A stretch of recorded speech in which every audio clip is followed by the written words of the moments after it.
You can run a meeting with 30 people watching. You can make a hard call under pressure, hit the deadline, hold the whole thing together, and then a 2-year-old refuses to put on his shoes and you feel something in you come completely undone. And maybe the question that haunts you is some version of, what is wrong with me? I'm capable everywhere else. Why is this the thing that breaks me? Here's what I've come to believe after years of doing this work and after living it myself as well, of course. You're reaching for one kind of intelligence in a moment that's asking for another, and almost no one has ever named the second one for you. Stay with me, because once you see it, you really can't unsee it. I have spent a long time sitting with high-achieving women in exactly this spot. The ones who look from the outside like they have it all handled. I was one of those women. When my first daughter was born, I looked completely fine on the outside, and inside, I was a spinning, overwhelmed mess. And I have watched the same thing happen again and again. The sharper and more driven a woman is, the harder this particular part of motherhood can hit her. This isn't a coincidence. It's actually the whole point. Let me show you the two brains you're actually working with. I call the first kind of intelligence your achievement brain. This is your strategic intelligence, and it organizes and plans and analyzes and solves and builds things. It gets things done, and the world rewards it like crazy. If you're the woman who got the degree, climbed at work, ran the household like an operation, this is the brain that got you there.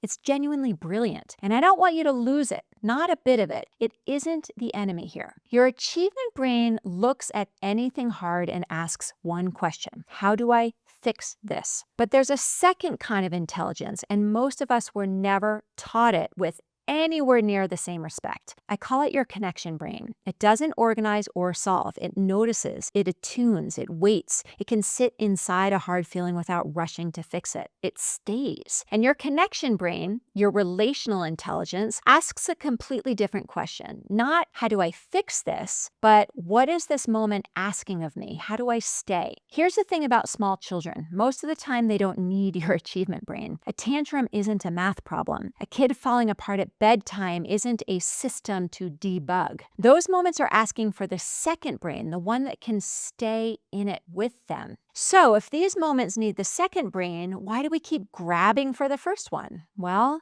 once you see the reason, I think you'll be a lot gentler with yourself, because the first brain kept you safe your whole life. Effort got results. Control made things okay. When you felt anxious, you did something about it, and the anxious feeling went down. That worked, like over and over for decades. So when motherhood hands you a moment you can't fix, like a crying baby at 3 a.m. or a kid melting down in public, your system does the only thing it knows how to do. It tries harder, it plans more, it grips tighter, and underneath the gripping, there's almost always fear. The fear that you're not managing every moment, and so something bad will happen. Or that one hard moment with your child means you're failing at the one thing you can't afford to fail at. That fear is exactly what keeps the achievement brain running when the moment is begging for the other brain. Here's what I've come to believe the real work here is. It isn't becoming a calmer person. Calm is a byproduct. It takes care of itself once the rest is in place. The real work is learning to tell which brain the moment in front of you actually needs. My word for it is fluency, being able to move between the two on purpose. Sometimes the moment genuinely needs solving. Your